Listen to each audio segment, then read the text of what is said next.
Hello everyone! Today, we're talking about something super important in project management and software development, acceptance criteria. Understanding this concept can make your projects much smoother and ensure everyone is on the same page.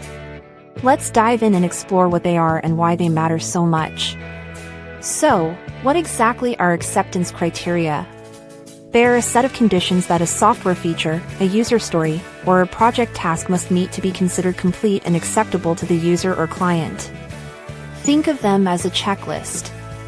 If all items on this checklist are ticked, the work is done correctly and meets expectations. They essentially define the done state for a specific piece of work. They clarify what success looks like for everyone involved in a project.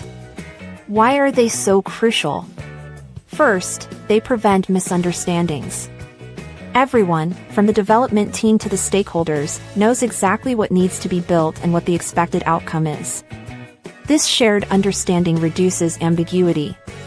Second, they significantly reduce rework. Clear criteria mean fewer changes and adjustments needed later in the project lifecycle. This saves a lot of time and money. Third, they ensure quality.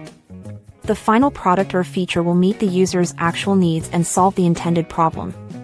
They also provide a clear basis for testing. Testers know exactly what scenarios to validate. Finally, they help in getting clear sign-off from stakeholders, as the criteria provide objective measures for acceptance. How do you write good acceptance criteria?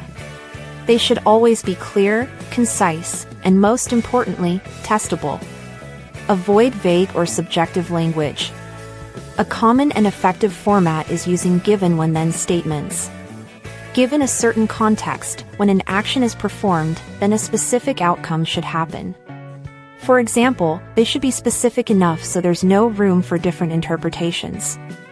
Each criterion should also be independent, meaning it can be tested on its own. They are typically written from the user's perspective, focusing on the what the system should do, rather than the how it will do it. Keep them small and focused on a single, measurable outcome. Let's use a simple example to illustrate. Imagine a feature, user can log in.